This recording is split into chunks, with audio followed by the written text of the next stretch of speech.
Speaker ठीक है ना आपका?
एक कप और बनाना की जरूरत पड़ी तो ऐसी कप बनाना है। कई बार खराब होती है अचानक।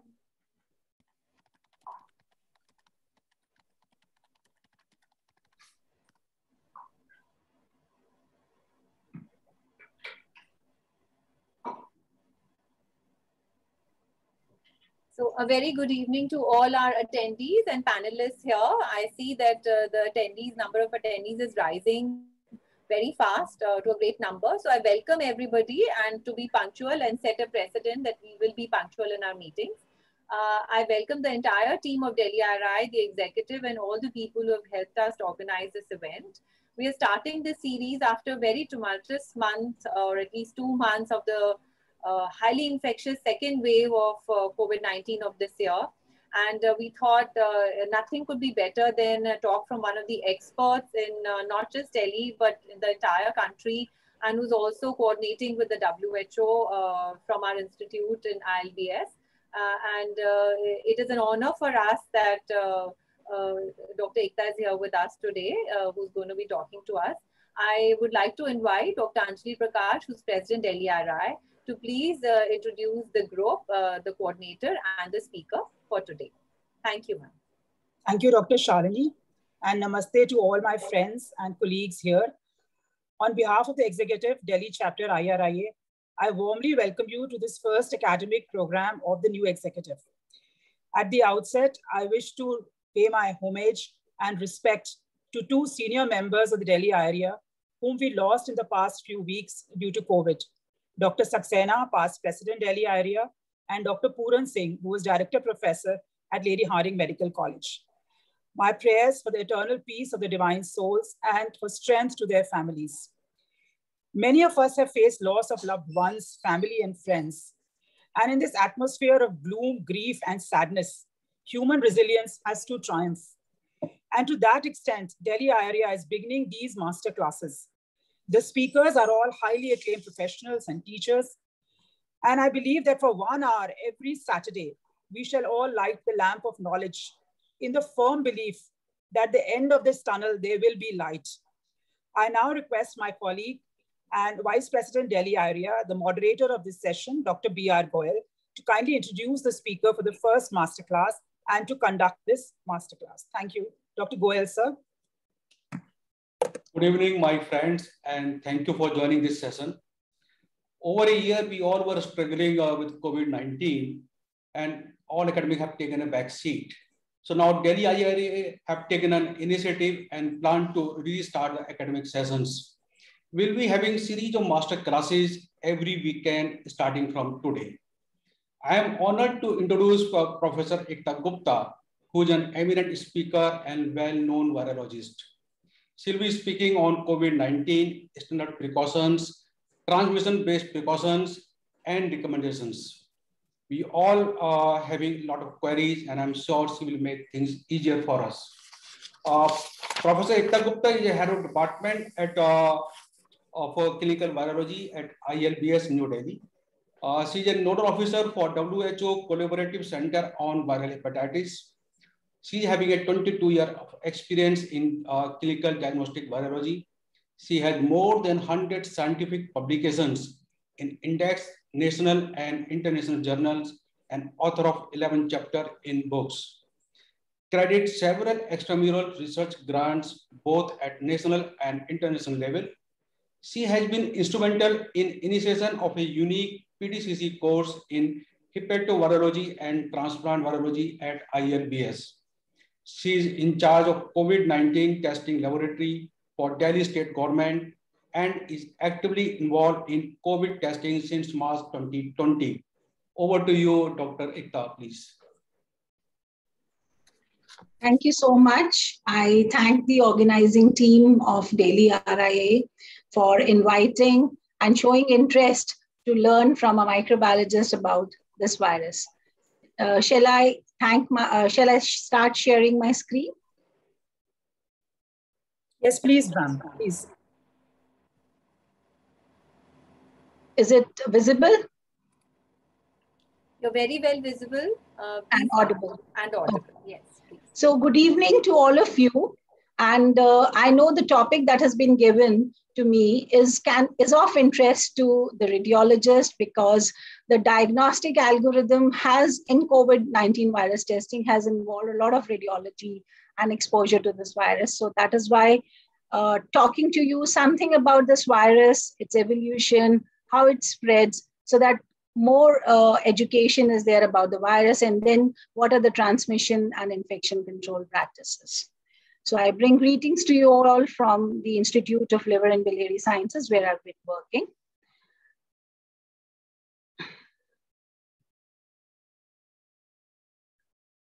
So I would be covering, as I told you, my talk would be on talking about the virus, how it's originated, what are the variants and how are they spreading, something about the lab diagnosis, how it is transmitted, how we can control the infection and prevention, biomedical waste management, and healthcare worker safety, briefly. So starting with the history of the coronavirus infections in humans. And initially in 1960s, as you can see, that we only had these 4 small coronaviruses, which we used to call, and they would cause only the upper respiratory tract infections, which were very minor ailments, and there were no deaths and nothing reported at all. SARS-CoV-1 outbreak occurred in the year 2002, which caught the world by surprise that they can also cause acute respiratory distress syndrome and pneumonia in the year 2002, and which spread for about 1 year or 1.5 years till 2004. But you can see that it only involved few countries and very little deaths were there. Subsequently, yet another MERS, Middle Eastern Respiratory Syndrome, which is also a coronavirus, got mutated, and now the host, the animal was camel, which was associated, and that led to a pandemic. But that also involved, the amount of involvement was just limited to few countries. Then came, within a 6-year span, this COVID-19, and we are all witnessing this huge pandemic, which has involved the world globally, and more than 180 countries with so many deaths. So it all started in December 2019 from the Wuhan city of China. And it took several months, like December, January, and February, for the WHO to finally recognize it, that yes, it is a pandemic of concern.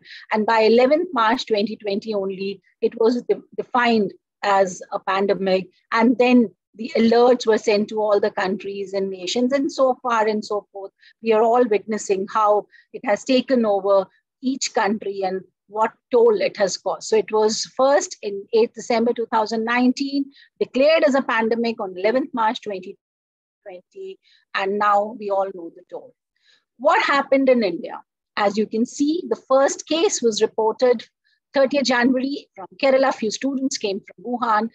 By March, we had a whole bunch of few Italian tourist group and few more travelers who were coming to India. and we started seeing the rise of the cases. You can see in the cartoon here that they started rising, started picking up the peak by July, August. So the first wave was picked up by then.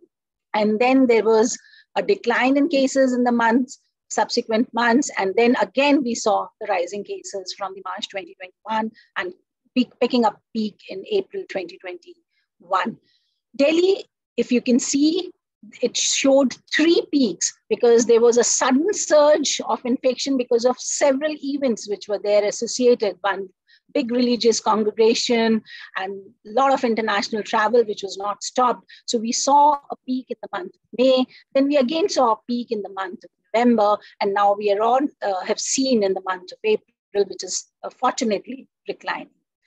The earlier infections in Delhi were fortunately by the G variant, which we call the initial Wuhan, or more from the European, I'll be showing you. But right now, what wave is happening in India has got a whole lot of mixture of various variants, UK, Brazilian, and our own Indian, which we are calling as B.1617 is circulating. So right now we have a whole bunch of 4 or 5 lineage of viruses circulating. This is what we, in fact, when the big pandemic started, the Delhi saw its first virus on 2nd of March. Our lab started from 15th March, and 23rd March, we could isolate first case, and we started doing the whole genome sequencing, and we saw that the entire sequences could be divided into 3 groups. So in Delhi, in the initial peak, we were having travelers coming from outside. We also had local transmission. And as I told you, a big religious congregation which happened. But most of these viruses, or the religious congregation viruses, resemble to the initial Wuhan virus. However, the local transmission was picked up by the travelers who were coming from the Europe and the other US in Europe in our country. So this is the unpublished data we had got. Now, talking about, we have to learn or understand this virus in order that you want your weapons to be raised to control this virus. So something about the virus, although the whole infodemics is there is Google and WhatsApp, but few crisp things that each of us as a healthcare worker should understand. So this is a virus, which is a coronavirus. It is an enveloped virus and RNA virus. Why I highlighted these 2? Enveloped viruses are susceptible to all disinfectant and other methods of killing them. And they are also susceptible to environmental degradation faster than the non-enveloped viruses. So this is something good that it is an enveloped virus. So however it mutates, it will still remain susceptible to a lot of disinfection and transmission control procedures that we adopt. But the wrong thing is that it is an RNA virus. They always have a error-prone, replication. They replicate fast and they mutate a lot. So this is one thing which goes for the virus in favor. It has got these interesting proteins. The most important is this spike protein, the surface protein, which comes out of its surface, and that is why the word corona, crown light, is given to it. Then these are the genes of the virus which gives rise to these proteins. So the important one is the surface protein, membrane, envelope, and N. And subsequently, they are the genes which are there in the nucleic acid, the RNA of the virus. And these are the ones which we target in the diagnostic labs to diagnose and confirm the infection. These are the ones which form these structural proteins, these genes. This virus is interesting because it belongs to beta coronaviruses, belong to the packed viruses. But why I want to show you is because of the recent interest people have started showing about its origin. As you can see that this new coronavirus 2, it is far different from the other coronaviruses and the MERS-CoV, which initially, and the other human coronaviruses. It resembles more closely to certain bat and pangolin, and a bat, especially the RATG13 virus. That is why the questions are coming. That is does it have a zoonotic association or is it a spillover? There are a lot of debates happening and no comments on this, but the thing is that it only resembles the other coronaviruses to an extent of 50% or 79%. Otherwise, most of the genes are shared by bat, which is named as RATG, which is obtained from the Yunnan province of the China, and nothing to do with the Wuhan province of the China where it originated. Another interesting feature, because I want that all healthcare workers should know, is about the surface protein and why the vaccination and escape is coming into our consideration. There are two units of the surface protein, S1, S2. They're bound by a unique 4 amino acid, nucleic acid sequence. And this is very, very peculiar, as you can see here, of this. It's only there in the SARS-CoV-2. Now, this is, we call that this virus this is the one which makes it susceptible for the furin and other proteases to act, and rapid internalization of this virus into our ACE receptor from upper respiratory tract to lower and causing more pneumonia. Now, this virus binds with this portion of the surface protein, which is known as receptor binding protein. So any changes which happen here will make it give it more efficient and strong to bind. And any change, if it happens here, will affect its pathogenicity, will cause more and rapid pneumonia. So that is why surface protein of the virus is very, very important. Most of the vaccines are targeting to develop antibody against the surface protein. Changes which are happening are also seen around this, which are important because this is the region of the virus which will make it bind better, process faster, enhance pathogenicity, more pneumonia, and more immune escape.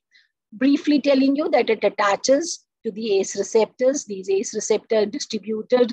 They are in the upper respiratory tract, lower, and there are few other GI tract lining and wherever these ACE receptors are there, but abundant in the upper respiratory tract. And that is why it attaches to the nasopharynx and your oropharynx. It gets internalized by the attack of the furin, and that furin acts at that region of the virus. It makes, so any changes in that region will make it more internal, faster processing, and will lead to a faster lower respiratory tract infection.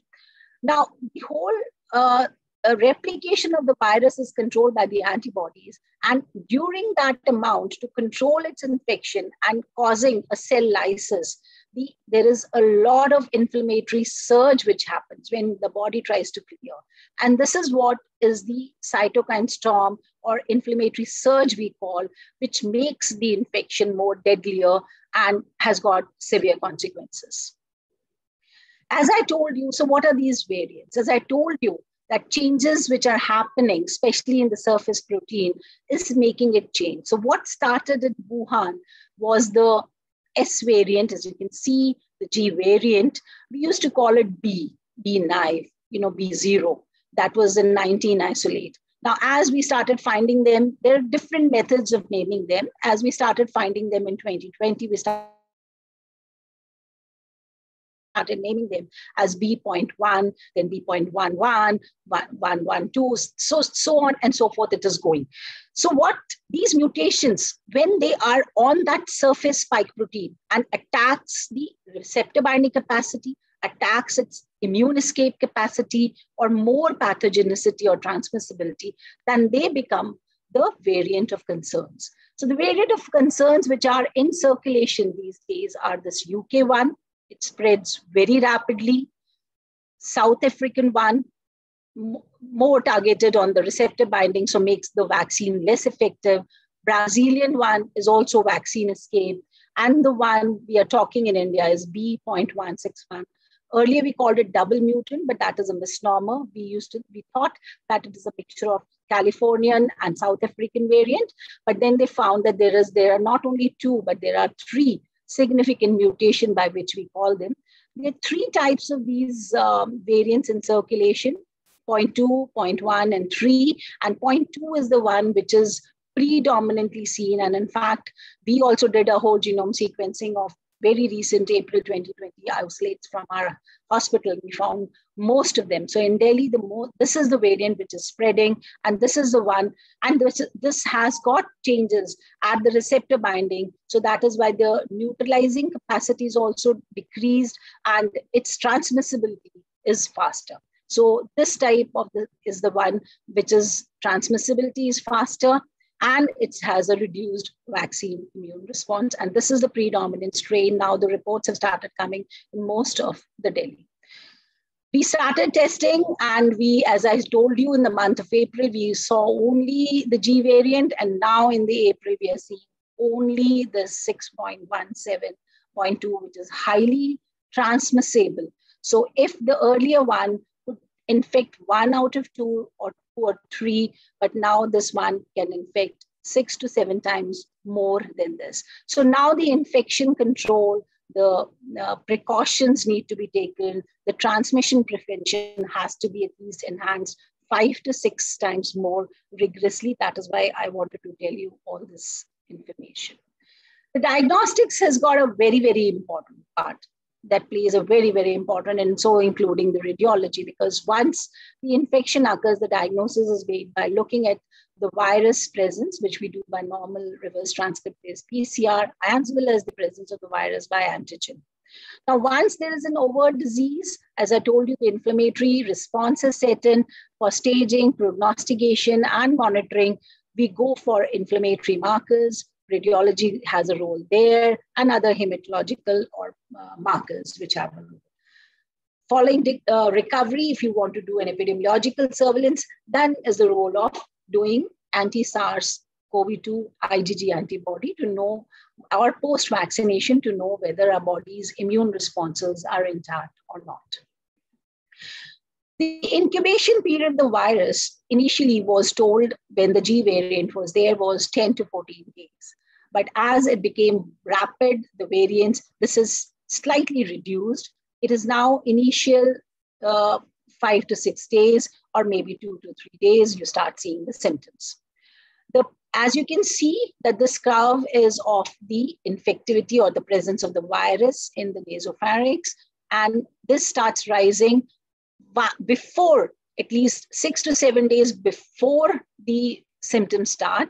This period with the variant has decreased up to 3 to 4 days, not 7 to 8 days, but peak of the symptom, before the peak of the symptom, the person has got this virus in the nasopharynx and starts.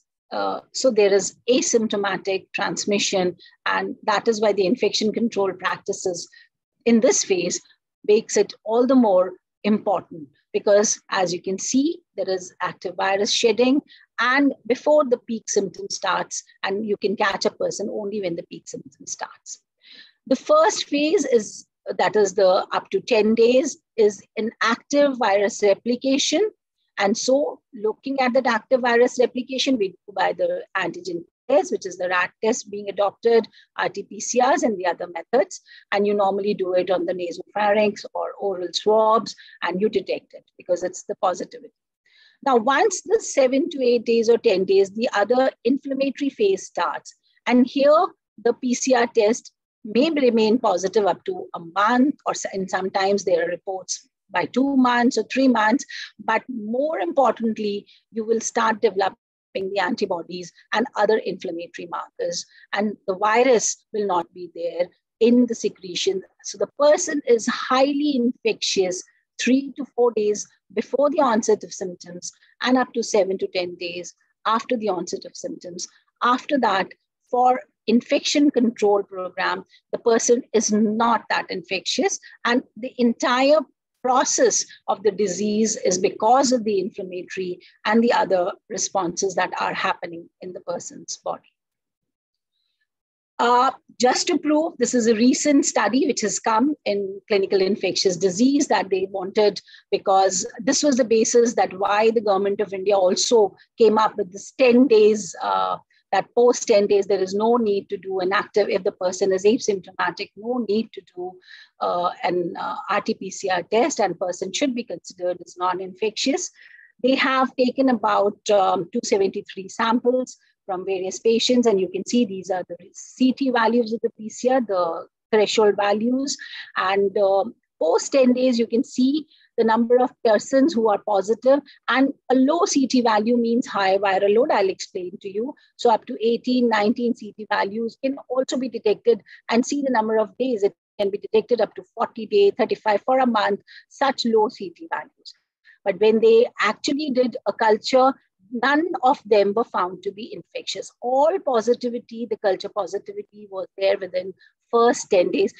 So this is the only documentary proof which has come up, and based on it, as I told you, the typical cycle of the virus is that after 10 days, even if you have reverse transcriptase, RT-PCR, and with any amount of CT values, I'm showing it to you that you can see that CT value of 19, 18 can be seen up to 30, 35 days post onset of symptoms. So that is why we try to tell you that it can be the dead nucleic acid entrapped in the mucus. Sometimes because of so many conditions, the clearance of this nucleic acid from the nasal passages is difficult. Now, what is the CT value? Because it is not a quantitative assessment of viral load actually present in the nasopharynx or any cavities. What is this virus? It's an RNA virus. It requires reverse transcriptase. That is why we call it to a DNA. And now this DNA, as we all know, polymerizes. We use a fluorescent dye for the polymerization in the primer. And as the polymerization starts, the fluorescent signal starts. Now, once the fluorescent signal starts, the fluorescence light comes, and the threshold at which the fluorescent signal starts is known as the CT value of RT-PCR. Now, this is dependent on so many variables: how the sample is collected, how it is transported, what is the technique you have used, as well as the hand-to-hand. So this is not an absolute quantitative method. However, it tells you about the initial viral load which is present in the person's respiratory tract, but this should not be collated with the degree of symptoms, severity of disease. There are studies which people have correlated, but it is a variable value. It is not a fixed value, as you can clearly see in this picture. What are the samples and secretions which are infectious, where all the virus is shed? These are few collective. I'm sorry for if it is not seen, but there are a lot of studies. So I told you that there is infodemics. So there is a pandemic, and everybody has published, whosoever has got. So there were a lot of literature. Mostly, as you can see, that the COVID shedding is there in the nasopharyngeal swabs, nasopharyngeal secretions, sputum maximum, the lower respiratory tract. There are studies where they found it in the feces, some in the blood. But fecal-oral and transmission from blood is not been established. There are none found, although the RT-PCR positivity has been shown, but true transmission from fecal-oral and blood is not. What all transmission is there is from the respiratory tract secretion, sputum, nasopharyngeal, oral swabs. Why I want to highlight? Because talk is on infection transmission prevention. So the transmission, as we have seen, of this virus is predominantly the respiratory route. Although the virus is shed in so many, as I told you, but none of the other routes have been demonstrated. So we only are concerned. So the precautions and infection prevention needs to be focused only on this respiratory route. It is transmitted by inhalation, that is direct deposition. It can be transmitted by touching with the soiled hand, your mucous membrane. So three things: inhalation, deposition, touching. Now, once a person is infected by the procedure of coughing, talking loudly, singing, so many other ways, or you're doing an aerosol generating procedure, the infectious particle, it releases into the air. When the size is more than 5 micrometer, we call it droplet.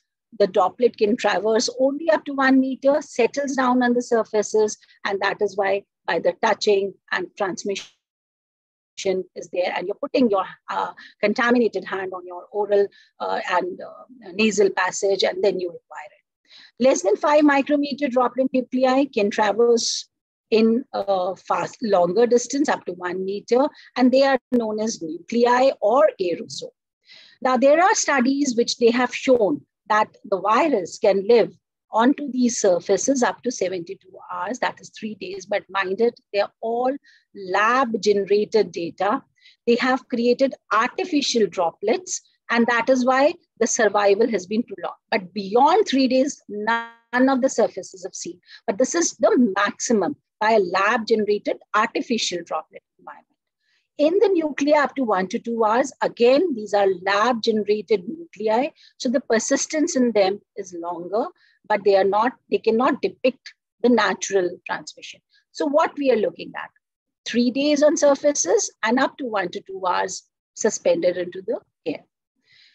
So the airborne transmission can occur beyond 1 meter, less likely to occur because they cannot survive. And I told you it is an enveloped RNA virus. 2 things, enveloped virus. But yes, there are case reports of super spreading events, long range transmission, asymptomatic. And so you cannot deny, and that is why the recent article in the Lancet has come in May 2021. There again raised that debate is on whether the airborne transmission occurs or not. But far now, only based on these case reports, we are thinking.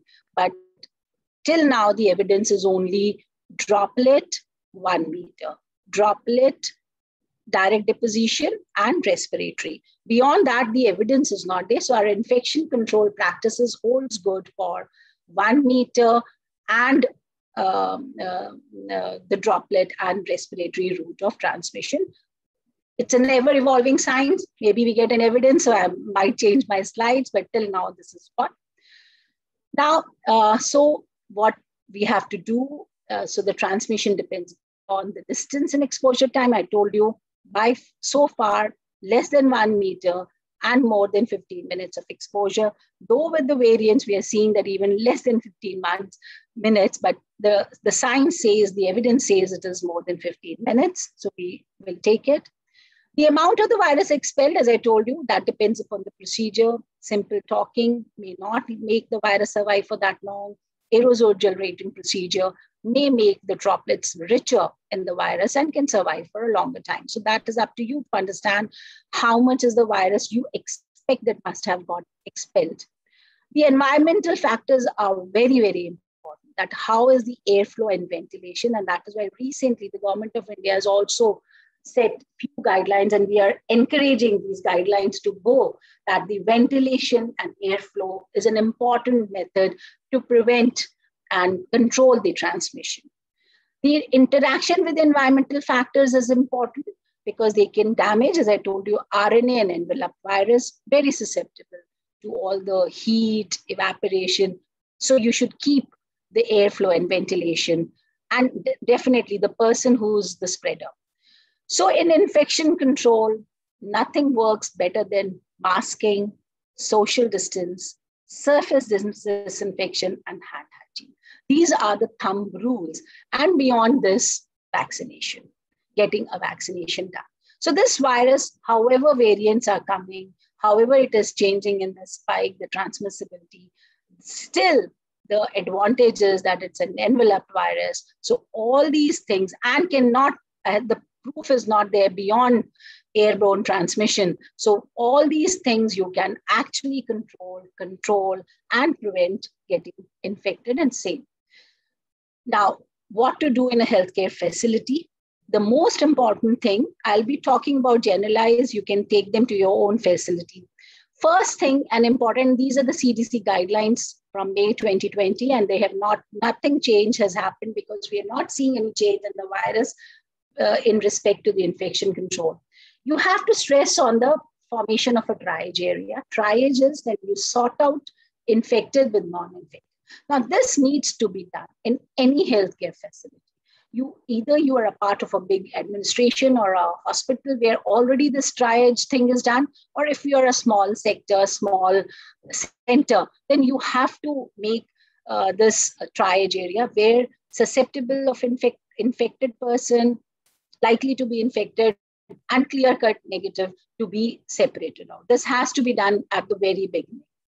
Avoid as much paperwork as possible, go as much use online versions, online appointments, so the paperwork, because as I told you, yes, surface transmission cannot be through these fomites, is not being ruled out so far, so long. You have to limit the points of entries and manage visitors. This is very, very important because this is an infection which comes. And I told you again that initial 3 to 4 days before a person becomes symptomatic, there is a high viral load and can transmit. So asymptomatic transmission, you have to manage visitors. Avoid overcrowding. You have to install physical barriers. You have to identify in your system what are the clean, semi-clean, and dirty areas. This is for your healthcare workers' safety. You should put clear signages and area should be well lit. This is one mistake we do, that we have identified in our minds, but it is not displayed. So the person who's entering from a dirty area does not know that does not have to enter. So all this you have to do for infection prevention in your facility. What are standard precautions? Standard precautions are the precautions or the practices which apply to care for all the patients. Like irrespective of the status, where they are COVID positive or negative, we have to take these precautions. And they include hand hygiene, as I told you, hands touching is one word I told you, wearing mask, if you can wear scrubs and gowns so that you are not carrying these fomites. Although fomite transmission is still not established that much, but still wearing mask and gloves is a standard precaution. You have to provide mask and face covers to all the patients who are walking in your facility because it can be transmitted. So you have to encourage masking. You have to encourage respiratory hygiene and cough etiquettes in your facility, that it should not be in the open. And you have to display such pop-ups and display these wall mounts so that people know what are cough etiquettes. Routine cleaning and disinfection of your devices, your environmental surfaces, and waste management as per the biomedical waste management guidelines into segregation and disposal are the standard precautions. So they irrespective whether the patient is positive or negative. Now, transmission-based precautions are those when they are the practices we adopt when there is a confirmed or a suspected patient. So first and most important thing is PPE, that is the protective equipment which we wear. Now that depends upon the type of procedure. There is a standard PPE, which just involves, you can wear a gown, you can have gloves, you can have a face mask and a head cover. Full PPE, if you are thinking that there is a chance of transmission, there can be, and I'm going to enter into that 1 meter zone of a person, then, and there is aerosol, there are droplets, and I'm going to be in the 1 meter zone, then you should don full PPE, which includes N95 respirator, face shield, gloves, boot covers, and all those things. Now, if you're going to do and performing an aerosol generating procedure by which you are enforcing a lot of droplet nuclei. Now, 1 meter distance is for large droplets. Now, if you know that I'm going to do some aerosol generating procedure, then they are small droplets. And for that, you need to have more enhanced. So you should have that suit, you should have that proper respirator, it should be tightly fitted.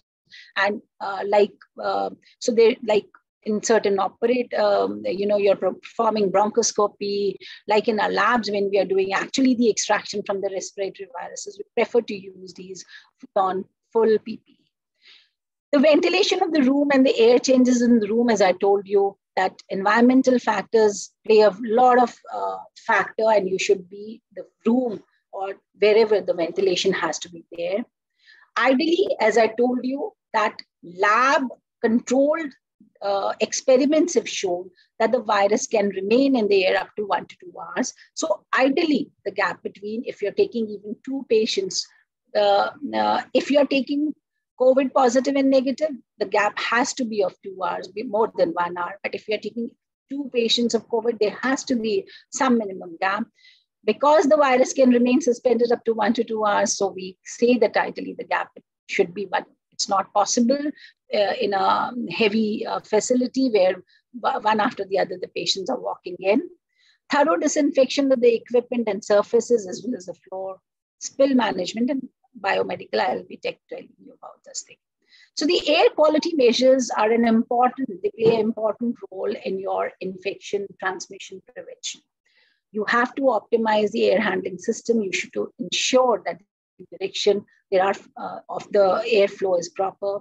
There is a proper filtration exchange rate, and its maintenance is done on time. If you have the filters installed, the HEPA filters installed, wherever you're going to do a aerosol generating procedure. Apart from that, you have to ensure that the ventilation systems are operating properly. What are the minimum air changes which are recommended as per the CDC guidelines is that in the normal areas where you are not doing a lot of aerosol generating and they're not immune suppressed, up to 6 air changes per hour are recommended. That is up to 40 liters per patient per room. And so most of the radiology, the registration and IPD comes with more than 6 air changes in an hour. This is recommended. If you have high risk settings, immune suppressed patients, you're doing aerosol generating, then it has to go to more than 12 air changes per hour, which has to be done. This is most of the engineers, they know and how to calculate. This is a formula given at the CDC website, or can log in. But most of the biomedical engineers which are there in your facility can actually calculate the air changes which are happening in your room. So as I told you, 6 air changes per hour is what. Should you use fans in the facility? This is another. Yes, the fans should be used depending upon what is the use.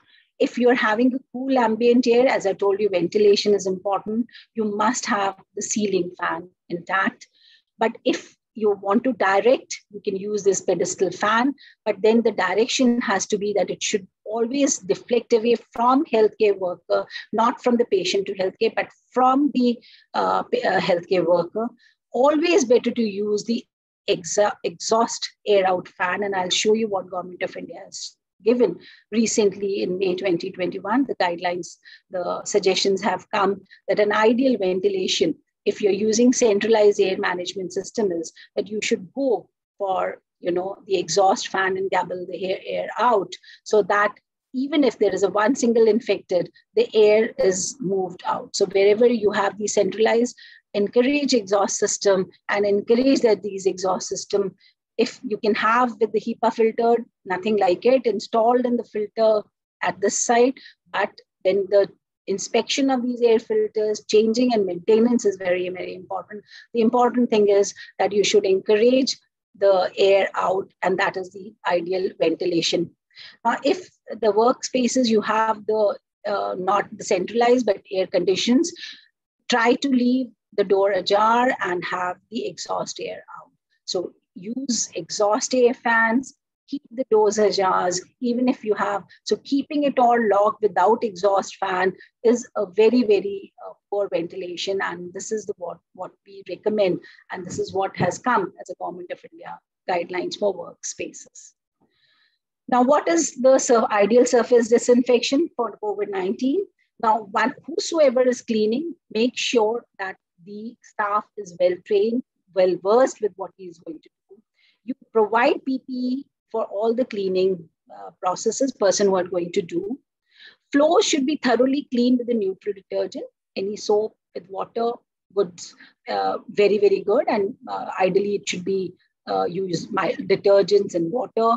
So you should have a 3-bucket approach, and always start with the cleanest area and then move to the more contaminated area.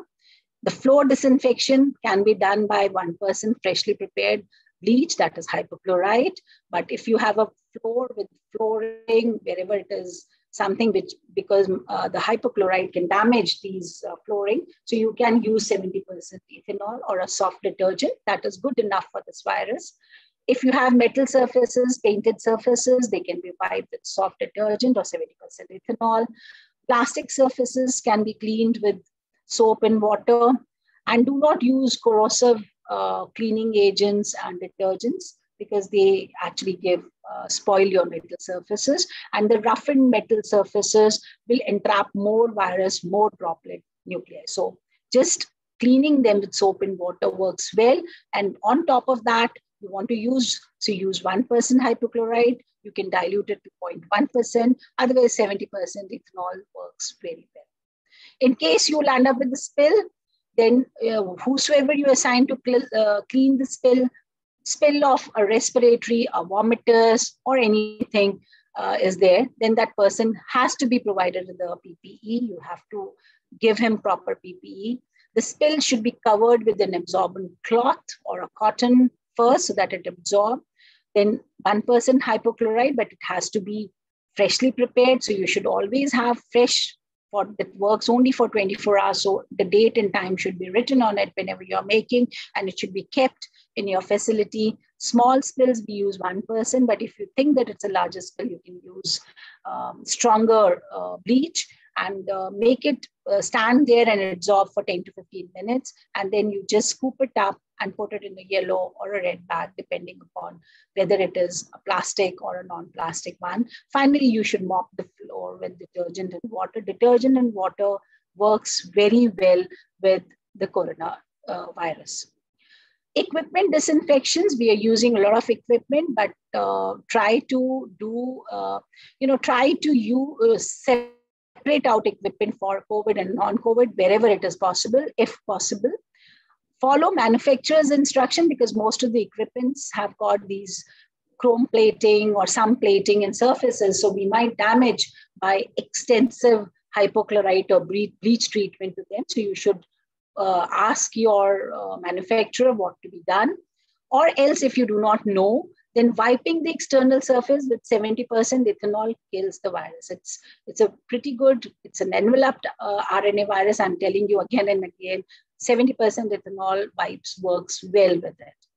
Disinfectant sprays should be used because they might penetrate certain small cavities and capillaries of your equipment and can remain there and can further, have an effect on the reading capacity. This we are telling with our own experience of using these PCR and sophisticated capillary-based equipments, that how they get blocked and then they stop to function. If you're using the spray disinfector, then please make sure that your such capillary, fluorescent, or touchscreen equipment is well covered with plastic, and then you use a spray into your room, and then you can wipe, remove the cover and then wipe with the 70% ethanol. Fumigation, air sprays and all are not recommended. CDC does not recommend and endorse them that they should be used because they can harm. And so simple detergent, water, 70% ethanol works very well for COVID-19. So these are the type of disinfectants. Freshly prepared, 1%. You can dilute it to 0.1%. It remains, the contact time should be 10 to 15 minutes for most of them and can be used. However, if you want to use commercial disinfectants, there is a huge list, which is, you can go onto the CDC website, and there is a list of, disinfectants available, and you can see that whether you can use this disinfectant or not. But otherwise, simple detergent, water followed by 70% ethanol works very well for this COVID. How do I discard the waste which is generated? So nothing has changed. The COVID-19 upgradation to the existing biomedical waste guideline is, so the segregation remains the same coding for all the bags. Only thing they have said is that it should be COVID-19 waste should be well labeled. You should use paddle, foot operated bins. There has to be well labeled COVID-19, double packing. You have to stress that all the waste is discarded into one plastic bag and then it goes into the second container. So 2 shield of covering to your waste has to be there. You cannot directly throw the waste as we used to do earlier directly into the bin. It has to be put into that color coded bag, tightened, and then should go. And then regularly the inner and outer surface of your container bins also needs to be cleaned and disinfected with 1% bleach. And the entire the waste which is generated has to be kept at a separate place, which is told you is a dirty, label it as a dirty corridor, dirty room. And then from there, if you are giving it to outsourcing it to any pickup agency, they should take it and remove it from there. So nothing has changed regarding the segregation disposal. Only thing is it should be labeled. It should be double layered. It has to be double layers, and then it has to be through a separate corridor identified, which is in your facility. Last but not the least, healthcare workers are very, very important who are working. So their safety is our safety, because without them, we know we cannot work. So proper ISE activities, you should encourage, keep on telling them. Nothing has changed. The variants have come. Nothing has changed. You have to do the same way. Surface disinfection, room cleaning, floor cleaning. Hand hygiene and PPE training. Doffing is the most crucial part. Most of the infections the healthcare workers are getting, when they take it out improperly, and then they self-infect. So doffing is the most critical. So make sure such classes are given to your staff. Social distancing amongst the staff, the physical and temporal staff segregation, deliberate limitation of staff to staff interaction. So put duties in a way that you do not allow many staff to come in contact with each other. Allocate their lunch timings, their tea timing, because it is that time during which we are drinking, eating, we are transmitting infection from one person to the other. Encourage that anybody who is symptomatic, anybody in their family is symptomatic, so suspected, should go for a rapid testing and isolation, and encourage vaccination for all your staff, because ultimately it is the healthcare worker safety which will affect your infection and other transmission prevention practices. So I would like to end, I think I've taught you a lot of virology today with this take-home message that SARS-CoV-2 infection can be prevented by heightened awareness and good infection control practices. Virus is very simple. The entire severity of illness, as I told you, is not by the virus, because of the cytokine and inflammatory storm. So managing the infection, knowing what is happening when, giving the right kind of treatment, controlling the infection is very, very important for disease severity to be controlled. However, the transmission and infection control practices are very simple, and it can be very well controlled by these good practices. PPE, surface disinfection, hand hygiene has a long way. No variant can bypass this surface disinfection. None of the variant has shown that they are resistant to this. They only show increased transmissibility, but they have not shown that they are resistant to PPE, surface disinfection, and hand hygiene, soap and water. You should develop your own protocols, because you are the best judge to know what is your facility, what is your workload, how your staff is exposed. So develop. And I would always recommend that you should have your own internal, your setting may have a big infection control team, but you allocate one, infection control officer from your own side, so who's checking all these, because record keeping, you have put a cleaning and disinfection protocol, but nobody is doing. So record keeping and checking is very, very important. And always stress on triage. If you have a facility where a lot of people are coming, then you should segregate patients who are infected and not infected. So I thank you all, and I hope I have made some things clear. Thank you.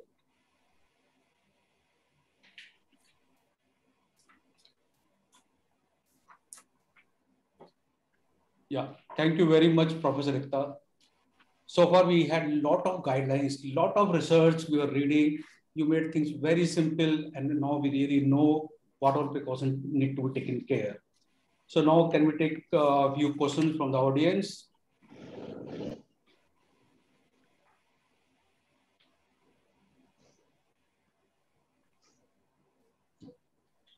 The important question from Dr. Mona Bhatia. She asking that often radiology department are in the basement with no ventilation. So some company claim that air purifier useful to kill the virus or bacteria. What is your opinion? So as I have said that ventilation plays a very good role, but if you do not have, if you can install certain exhaust air, that is better. As I said that, yes, you can use air purifier, the stand, as I showed you, that standing air purifier with HEPA filters and all. But the maintenance of those HEPA filters, changing the filters, cleaning them is also very, very important. It's all, even if you're in a basement, if you just keep your doors open, even if it is centrally. That also plays, and placing an exhaust fan is a wonderful way to maintain ventilation. So even if you're basement, you can have exhaust fan, or you can have some pedestal fans which are directing the air out towards the door. So it is deflecting the air from the room out. The doors are open. That will make the air changes faster. As I showed you the formula, how to increase the number of air changes. That is one method. Exhaust fan can be put, nothing like it, because I think most of the basement also has got exhaust fans.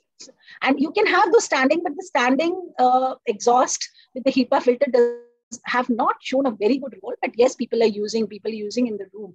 But checking the filters, cleaning them is very, very important. Good, thanks. I have one question. Like, I was reading some article which says that by using more PPE kit, we are rather generating more waste. We wear the mask, which is good enough. So what are your recommendations? Should we use PPE kit? Should we not? Yes, see, PPE is personal protective equipment. So PPE is not that suit that you always have to wear. As I said, that what is your work? So what is the type of work here? I told you very clearly, 1 meter more than 15 minutes. Now, if you're going to come an aerosol generating procedure, so if your work is that you know that there's been a lot of droplet nuclei here, I'm going to be within the 1 meter vicinity, I'm going to do something on the patient will have. So you should then don a full PPE suit. Otherwise, wearing gowns, wearing N95 mask, and head caps and shoe covers, they're good. So that PPE suit wearing has to be left for rigorous, that's a level 3. There are 6 levels of PPE. So you should use the PPE depending upon what level of work are you going to do. Now, if you're going to give the full suit to a person who's just going to go to clean the floor after the patient has left, as I told you, after 1 to 2 hours, there are no this thing. I think it's a waste of that. He can just wear a good mask, gumboots and gown, because he's just going to use detergent and floor cleaning and can come out. Giving him a full PPE suit to enter where there's no active patient there, will be a waste. So yes, you have to rationalize the use of your type of PPE you're going to use.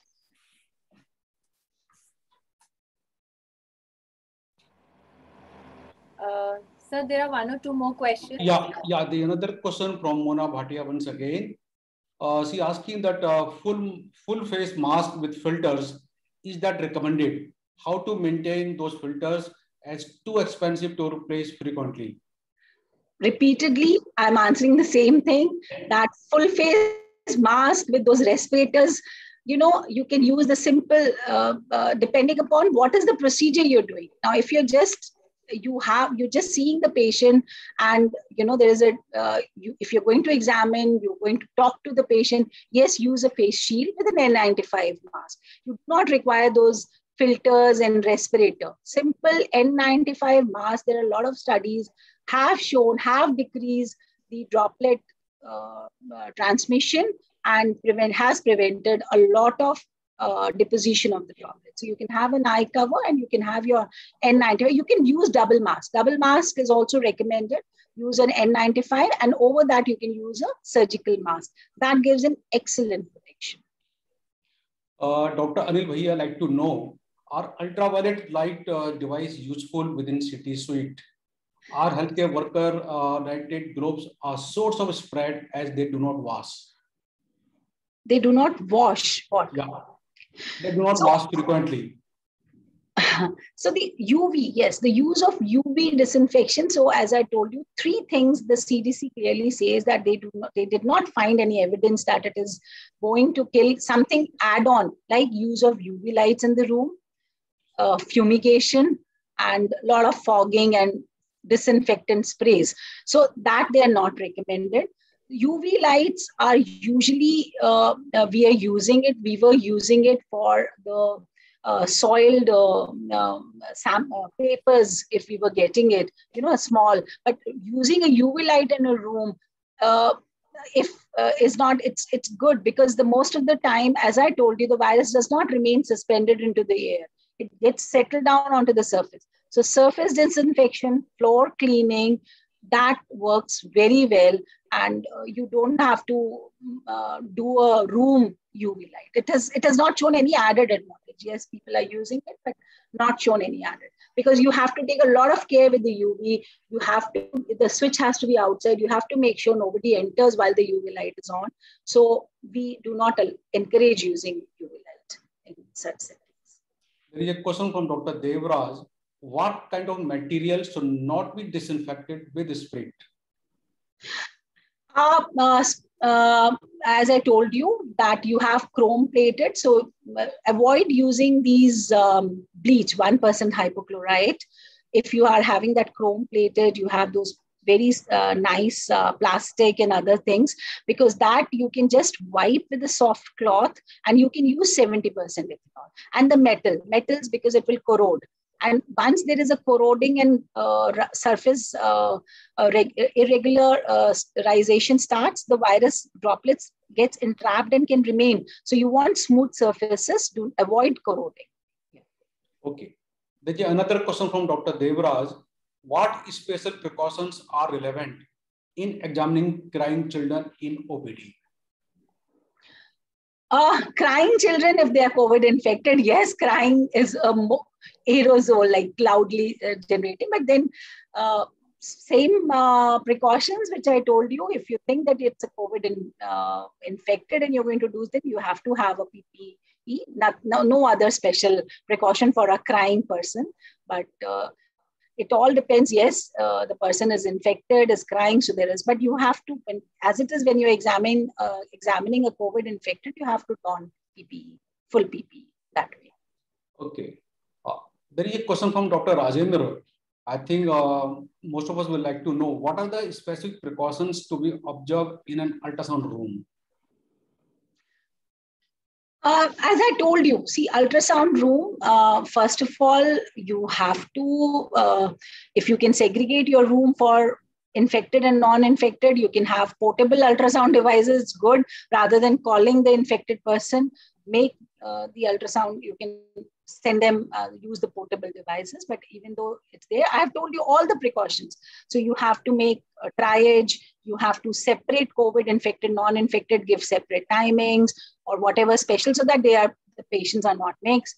Then after that, when they're lying on the surface, you have to make extra precautions. Either you remove those sheets wherever they're lying, cleaning your, scopes and all, as I told you, with 70% ethanol. So the same precautions. So there are precautions for all areas, whether it's CT, whether it's your X-ray, whether it's your ultrasound room.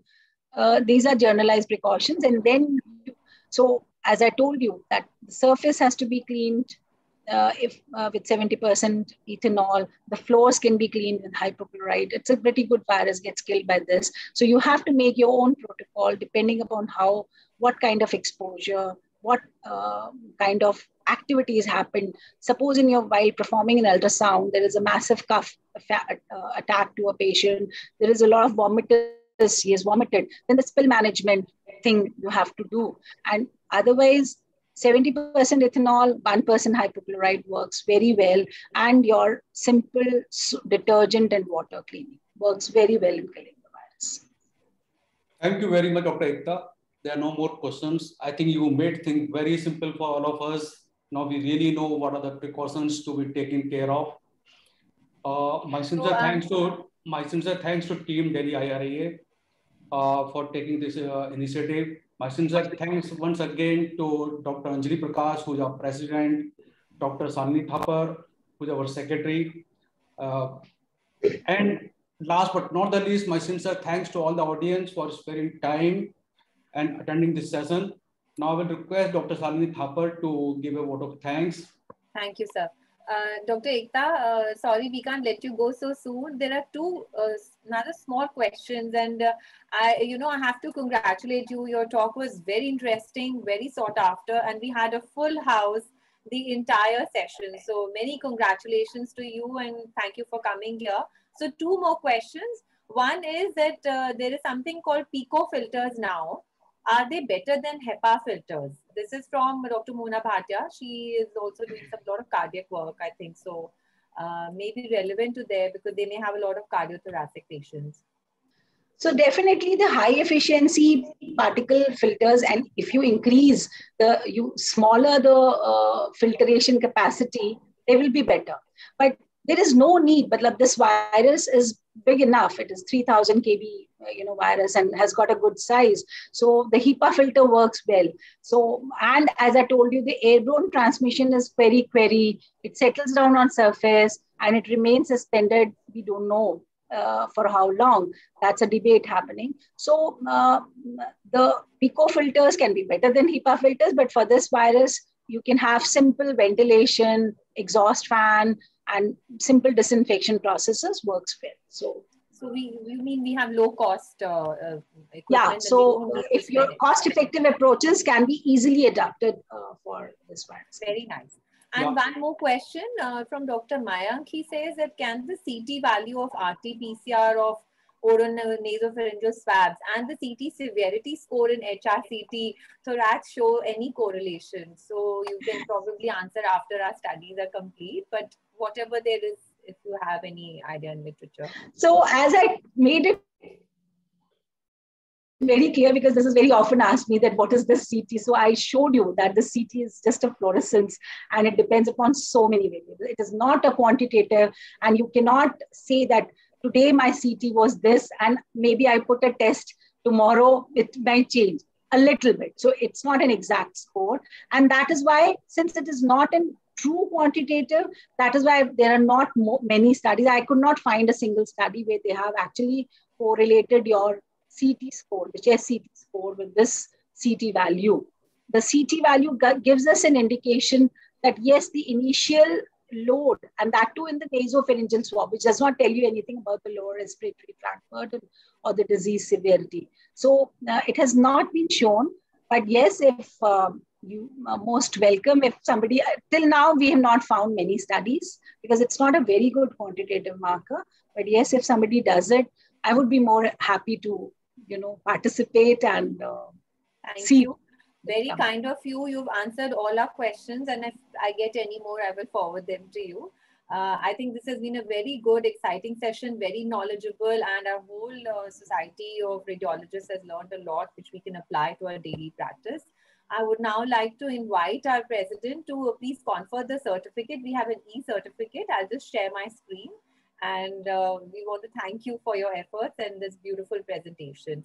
I'd just like to share my screen for your Thank you, Dr. Ekta. That was really nice. And I'm really honored to present you this certificate as a small gesture of our appreciation and gratitude for being our opening batsman for this master classes. And it was a real learning experience for us. Thank you so much, Dr. Ekta. Thank you once again. I sincerely thank all of you, especially Dr. Shalini, Dr. Anjali, Dr. Koyal, and the entire team of your Radiology Society. Thank you. Thank you so much. Thank you very much. We hope to have more sessions and maybe not the next year, no more of this virus. No more. No more. Thank you. In continuation with the series that we have started, I would just like to announce for next time that we will be having a session on seating COVID pneumonias. Now that we have learned a basic about the virus, we will have a session on seating COVID pneumonia and beyond, and also COVID-associated mucormycosis, which is one of the most burning issues today. So next Saturday, 5 o'clock, Dr. Ashu Seth Bhalla from AIIMS, who is a veteran and the president of Thoracic Society of Radiology in India. So we would like to invite all of you, and please tell your friends so that this can be used for our practice as well as for understanding and increasing our knowledge about the presentation in the chest.